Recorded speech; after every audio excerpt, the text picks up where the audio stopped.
mart ayında bir kişi yoldaşını gətirmişdi. Adətən qadınlar kişiləri gətirir. Bu dəfə kişi qadını gətirmişdi. Ahıl yaşdadılar, ayrı da yatmaq istəmirlər. Bu bəzi insanların da psixologiyasıdır. Qorxurlar, kişi də qorxur, qadın da. Bu da bir seçimdir. Qadın da çəkilidir, diabeti var, kontrolsuz da təzyiq xəstəliyi var. Kişi qadını gətirib ki, gəlmə səbəbi nədir? Kontrolsuz diabet deyil, təzyiq deyil. Halbuki ortadadır. Qadının nə şəkəri qaydasında deyil, nə təzyiqi. O heç kişiyi çox da narahat eləmir. Onu narahat eləyən nədir? Yoldaşım xorulduyur. Gəlir, altda yatan səbəb qadın çəkilidir. Şəkəri 300-lərdə, 3 aylıq qan şəkəri 9, yetərsiz bir təzyiq dərmanı qəbul edir. Təzyiqi yenə 180-lərdə. Təbii ki, birinci bu problemləri həll elədik. Biraz şəkini azaltdıq, şəkəri qaydaya saldıq, təzyiqi qaydaya saldıq. 2 aydan sonra aprel ayının sonu idi. Gəlmişdilər. İkisi də çox xoşbəxt, sakit, rahat. Hətta mən düşünürdüm onları o yuxu laboratoriyasına yönləndirim pulmonoloq həkimlərdən birinə. Və nə istifadə olunur? O diaqnoz qoyulanda CPAP deyilən bir cihaz var. Balaca bir cihazdır. Onu istifadə eləməklə həm xoruldama azalır, həm rahat tənəffüs eləyir. Yatan zaman pasiyent ətrafdakılar da narahat olmur. İnqalyasiya kimi, yəni nəfəs almağa kömək olur. Niyə insanlar yatanda daha çox xorulduyur? Çünki beyin özü tənəffüs eləmə kimi bir vərdişdən biraz uzaqlaşır.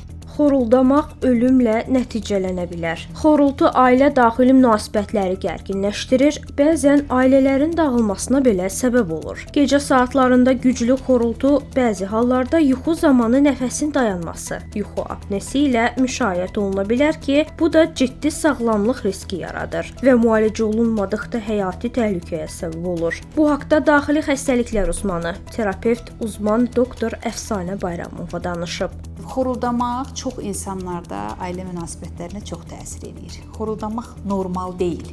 Bəziləri deyir ki, hətta qohumlarıma belə deyəndə, məsələn, yoldaşı şikayət edir daimən. Deyirəm ki, gəl səni müayinə eləyək. Deyir ki, mən kişiyəm də, xoruldayaram.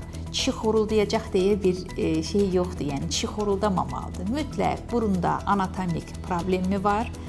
Arterial hipertenziya mı var, təzyiq mi var, artıq çəki mi var, diabet mi var? Bir də boynu qısa olanlarda, çəkisi çox olanlarda, boynu qısa olanlarda xoruldama daha çox olur. Normal deyil, qətiyyən normal deyil. Ona görə də müəyyən yaşdan sonra gənc insanlar deyil, xoruldayanlar yaşlı insanlardır.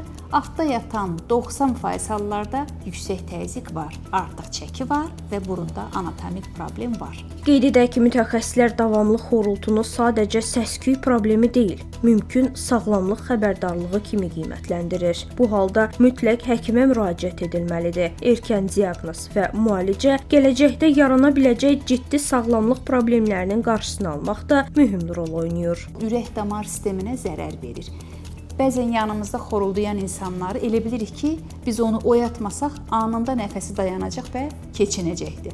Olur da belə. O qədər qəfləti ölümlər var. Çəkisi artıq olanlar, təzyiqi çox olanlar, tək olanlar, gecə qəfləti ölümlərin altda yatan səbəblərdən biridir. Beyin hipoksik qalır, orqanizm hipoksik qalır, ürək də hipoksik qalır deyə qəfləti ölümlərin də səbəbidir.